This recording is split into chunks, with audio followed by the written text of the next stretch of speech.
Welcome to Ecoholics. In this video, we will discuss about the paper 2 of economics as an optional in UPSC IAS examination. So in UPSC IAS examination, you need to take one optional subject and that is economics. So here we will discuss about the paper 2 of UPSC IAS economics optional. Paper 1 we had discussed in a separate lecture. Now under this paper 2, there are three important division of this syllabus. Like in the paper 1, we had divided this particular syllabus into 5 parts. So here again we are dividing, that is pre-independence period,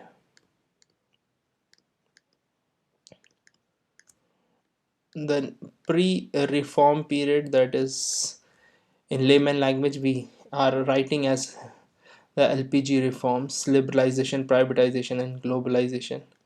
And this particular syllabus is divided into post LPG reforms. This particular pre-independence era will take maximum of 25 hours. This particular pre-liberalization period will take around 50 hours.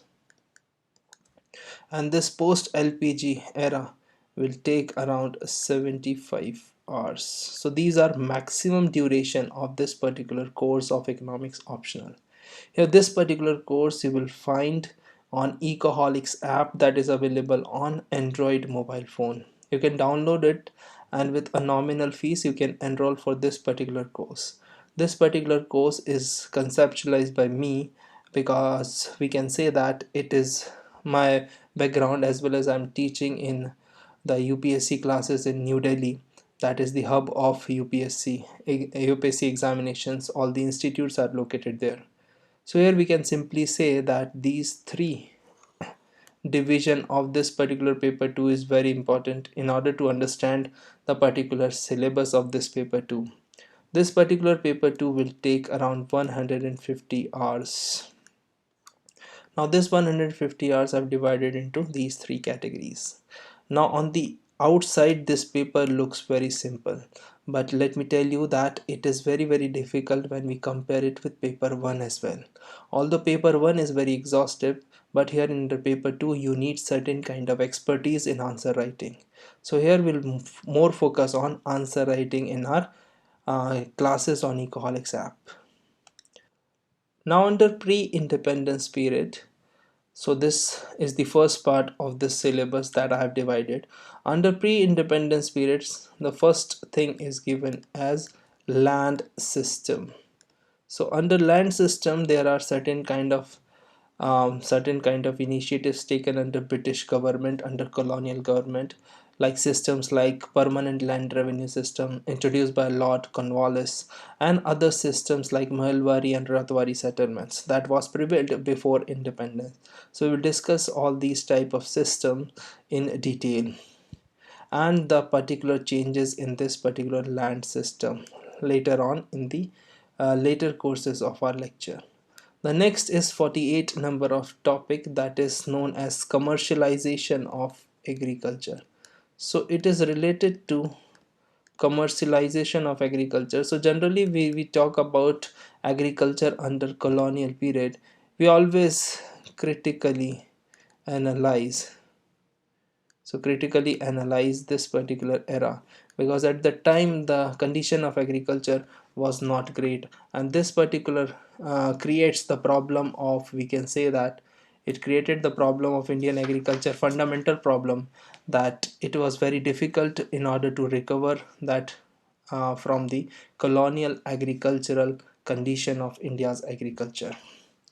Here under 49th number there is an important topic known as drain theory. Now this particular drain theory, we can generally say it's about Dadabhai Naoroji and other the drain of wealth concept given in the pre-independence period. So this drain theory, so we can say that in a cooling off period, like for example in the every second or the third year, this particular question of drain theory comes into examination. So very important, a very static portion of this particular dynamic paper, that is paper 2 of economics optional. Here the next one is the laissez-faire theory. So laissez-faire theory and its critique. So here we will criticize certain kind of things like under laissez-faire theory, it is generally related to non-interference of the government into the working of economy. So here in under laissez-faire we'll discuss about certain kind of theory given by economists. So under laissez-faire we'll discuss about the role of the government as well, that the role of the government is limited in the market economy. Now next one is your 51, that is an important topic of manufacturing and transport. Here let me tell you that from the transport you will find one question every year, either it is on railways or on roadways. So it is on railways or roadways. Under manufacturing you will find like if what was the condition of the private entrepreneurs during the colonial rule or trade policy. So generally whenever we are discussing about pre-independence topics, the UPSC generally asks about critically analyzing that the trade policy under colonial rule, etc. So here under manufacturing in the syllabus it is mentioned jute and cotton industries, and under transport it is mentioned that they will ask about some railways. So the development of railways in the contribution of India's development, that particular railways, how they worked to deepen the colonial rule in India. So later on we'll discuss about the positive contribution of this railways after independence. Now under 52 number of topic, that is known as money and credit. Here money and credit UPSC generally do not ask under this particular head. Here we can say money before independence, so they can ask about the gold standard, etc. And here credit means they can ask about money lenders, because at the colonial period there was a shortage of formal sector of credit. So we can easily conclude that money and credit they can ask from the perspective of pre-independence. Now the second important head is pre-reform period or pre-liberalization era. Under this pre-liberalization era, the first topic is known as the contribution of Indian economists like Vakil, Gadgil and V.K.R.V. Rao. Now this particular person is very important, and other contributions like contributions by Mahalanobis, contribution by Vakil and Brahmananda in wage good model. So we'll discuss all these contribution towards Indian economy, because you will find that question on V.K.R.V. Rao is very important. So there are sometimes direct question in the UPSC examination that write the contribution or highlight the contribution of V.K.R.V. Rao.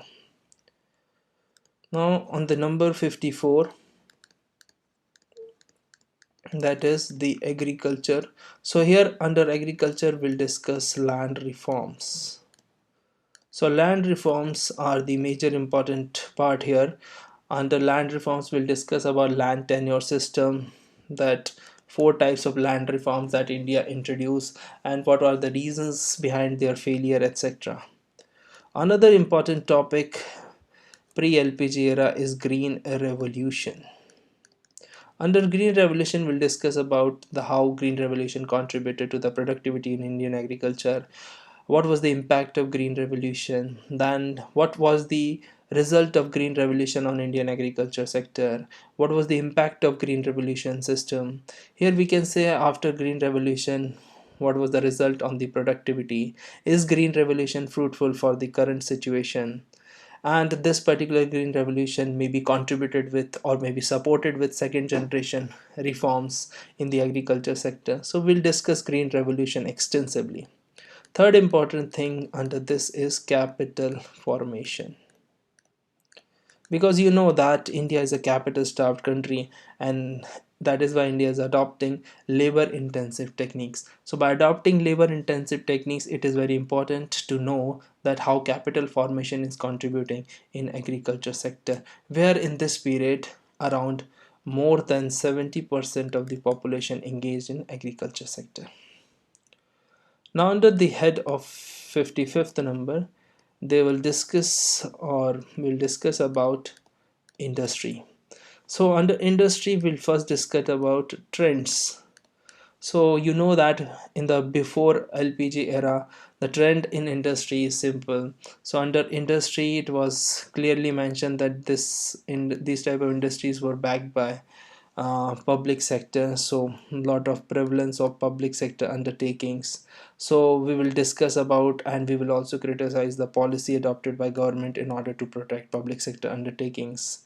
Here they also talked about some small scale industries, so small scale industry or SMIs. So under SMIs they can discuss about their policy of reservation, infant industry argument, and this particular things like why India did not adopt the wage good model, why India adopted the Mahalanobis model.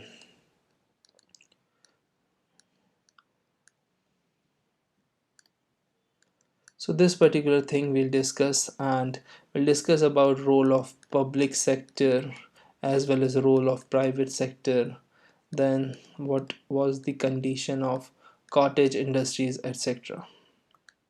In the next point, that is number 56, we will discuss about national and per capita income. Under this, we'll discuss about factors behind GDP, factors behind the growth of per capita income. Here we'll discuss about what was the hurdles in the first or maybe first 2 decades of India's independence. There are certain topics like why India adopted mixed economic pattern. Then we'll discuss about some sectoral composition, very important from India's perspective. Here, sectoral composition means simple that there are three sectors: primary, secondary, and tertiary. So, what is the contribution of these three sectors, and how this particular sector or contribution in these sectors changed in the later course of the Indian economy? Now under the 57 number of point, we will discuss about certain factors determining national income.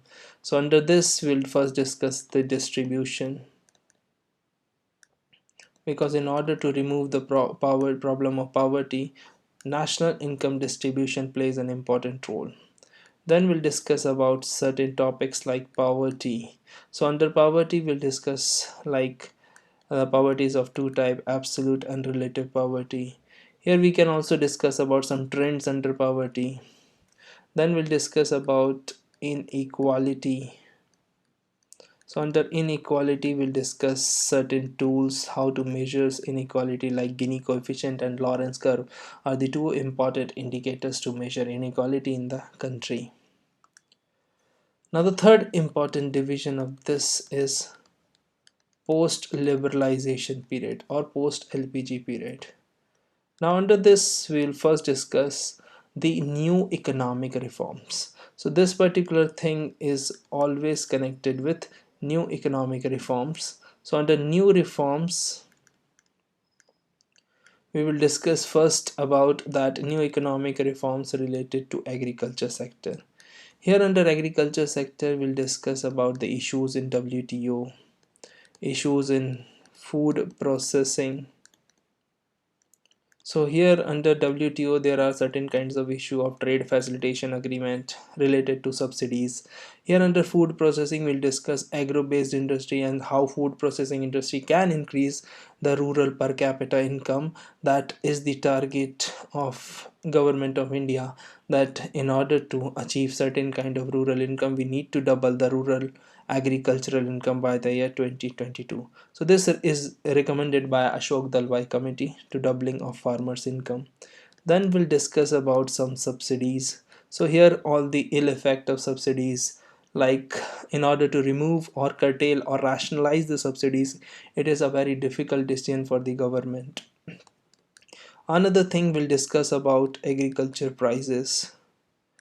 So under agriculture prices, we'll discuss about MSP. The most important thing is MSP, minimum support price, because minimum support price creating certain kind of problems for the government, as well as time to time RBI is warning that Excessive minimum support price can create inflation in the economy. If this particular thing will create inflation in the economy, then it is very difficult to control the particular inflation in the economy. So here MSP creates certain kind of problem, and what are the negative effects of this MSP we'll discuss under agriculture price policy. Another thing is PDS, so we'll discuss about certain models like models of Tamil Nadu, and this particular public distribution system will relate with National Food Security Act. Another thing is impact of public expenditure on agricultural growth rate, because you know that in order to remove poverty, agriculture growth rate is very vital. So here public expenditure generally on irrigation, because you know that by the time when we compare two data of 1980s and 2016, we know that the capital formation declined from 3.2% to 2.6% in 2016, but the amount of subsidy from 3.4% to 8% rises. So if we talk about the capacity building, public expenditure should be in terms of capacity building, that is capital formation, and not in terms of subsidies. Here the next one is your 59th number. Under this, we'll discuss about new economic policy related to industry. Under industry, we'll discuss certain important things like industrialization.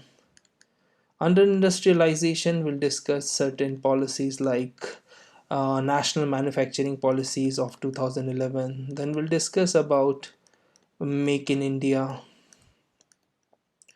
Now I'll tell you how to connect Make in India with Skill India, and how Skill India is connected with Startup and Stand Up India.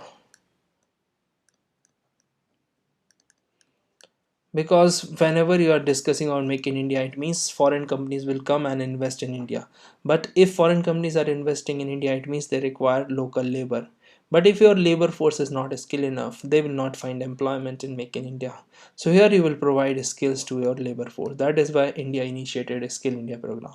But it is very difficult to skill all the individuals or all the labor force in our country. That is why government is promoting entrepreneurship. That is what we call Startup and Stand Up India. Because if you will promote entrepreneurship, then government will be reduced with the burden of providing employment in the economy.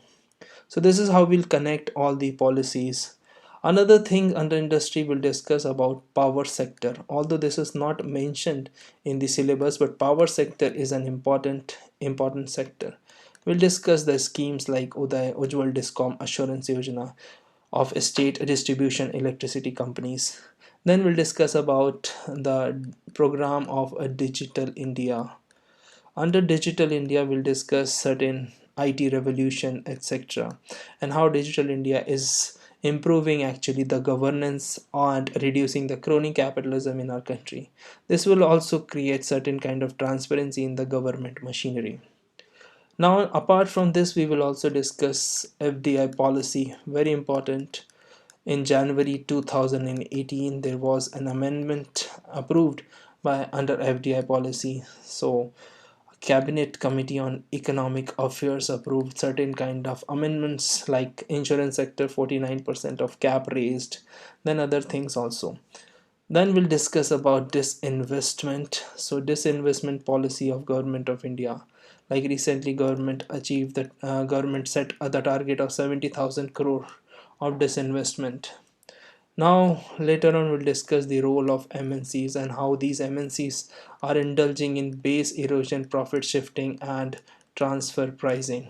These MNCs have a lot of demerits like consumerism, etc.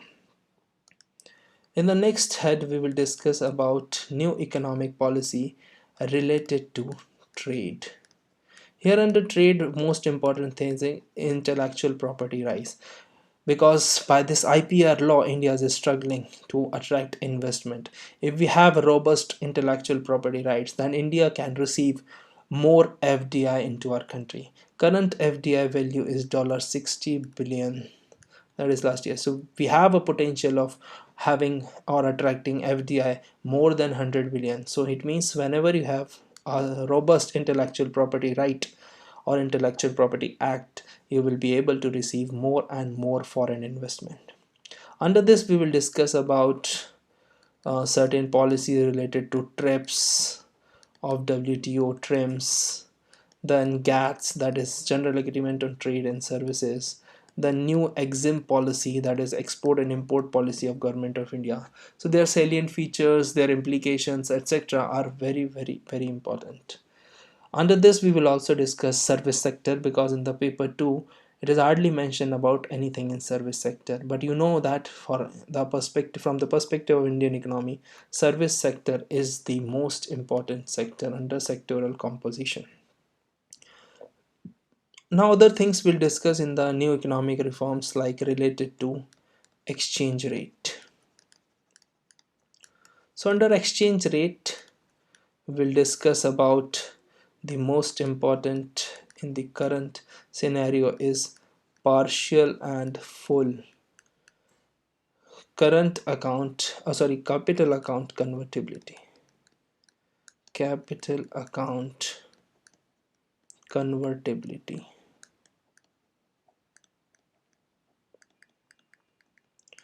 Under capital and under this convertibility here, it is very important to understand that what are the implication of this convertibility on Indian economy. So there may be questions like critically analyze this capital account convertibility. They can also ask that what are the effects of this capital account convertibility on India's economic growth in the near future. If capital account convertibility happen in India, what will be the impact on Indian economy, on the exchange rate, etc., on the fund inflow? So we'll discuss and we'll critically analyze the capital account convertibility, and this is the most important topic for 2019 mains examination. Now under the 62nd point, we'll connect new economic policy with public finance. Here under public finance, we'll discuss about FRBM Act, or what we call Fiscal Responsibility and Budget Management Act. We'll discuss about N.K. Singh Committee, and that N.K. Singh Committee gave a roadmap of fiscal consolidation, and by giving this particular roadmap, this particular committee also recommended certain kind of targets for the government of India to achieve by the year 2022 and 23. Under this, we'll discuss about Finance Commission. So latest Finance Commission we'll discuss. Here Finance Commission, like 14th we'll discuss and 15th under N.K. Singh. So we'll discuss these two Finance Commission. Another thing is fiscal federalism. So this is a new buzzword for in the Indian economy, fiscal federalism. Here the best example of fiscal federalism till this point is GST Council. Later on we'll discuss about fiscal consolidation. So this fiscal consolidation is related to your tax. So under this we'll discuss about GST, etc. And fiscal consolidation in simple sense means reducing the deficits. So here the most important deficit is fiscal deficit, and in order to reduce or maintain the target of fiscal deficit, government needs to improve its tax base by reducing the government expenditure and by increasing the tax coverage. So here under this we will discuss GST. Apart from this, we will connect new economic policy with monetary policy. Now under monetary policy, you know that this particular policy is made by for inflationary. We'll discuss inflation targeting. We'll discuss the problem of non-performing assets.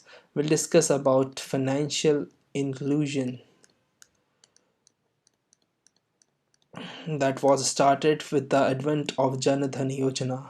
Then we'll discuss about the role of Reserve Bank of India, and we'll discuss about certain NBFCs and their recent developments. So we can discuss NBFC and development since independence. We'll discuss the role and the independence of Reserve Bank of India. We'll discuss financial inclusion that will promote this particular financial inclusion till the last man in the country.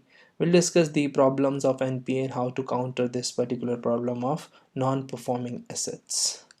Under 64, we'll discuss about planning. So under planning, we'll discuss mainly Niti Aayog. We'll compare it with Planning Commission, and we'll give the highlight of all the 5-year plans. So here we can say that this particular thing will discuss indicative planning, relation between planning and markets. So planning and market, like how planning changed after economic reforms. Then we'll discuss about the growth and decentralized planning. Then we'll discuss about 73rd and 74th Constitutional Amendment Act that provided Panchayati Raj and municipal bodies, urban local bodies. Then in the last topic of this economics optional, that is the number 65, we'll discuss new economic policy in relation to employment. Under this employment, we'll discuss first of all the types of employment, unemployment, how to calculate these type of employment. Then it is related to poverty, rural wages. Under this, we will discuss about employment generation schemes. We'll discuss about poverty alleviation schemes. We'll discuss about MGNREGA, so that is Manrega, Mahatma Gandhi National Rural Employment Guarantee Act. Now, apart from these topics, there are certain sectoral composition of GDP. We'll discuss some other sectors that left behind, like investment, etc. So this completes the discussion of syllabus of economics optional. Under this economics optional, you will find all the topics covered as well as all the subtopics covered by me, and you will enroll on this particular course on Ecoholics app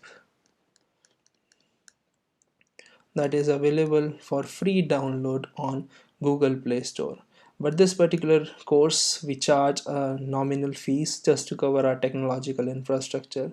So by seeing the fees, you will realize that how much amount of quality we are giving in just a nominal amount of money. So hope to see you soon on Ecoholics app with this course.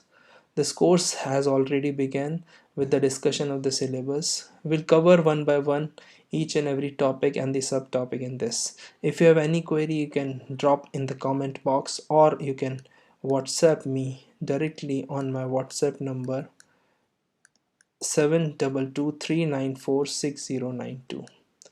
So my name is Sanat. This particular course is conceptualized by me. I'm currently taking lectures in Delhi, as well as I was the assistant professor of economics. And this much is for my brief introduction. If you like this video, please give a like, share and subscribe our Ecoholics channel, that is our YouTube channel. If you have any query, you can mention in the comment box. To download this particular Ecoholics app, you can find the link in the description of this video. Thank you so much. Hope to see you soon. Bye bye.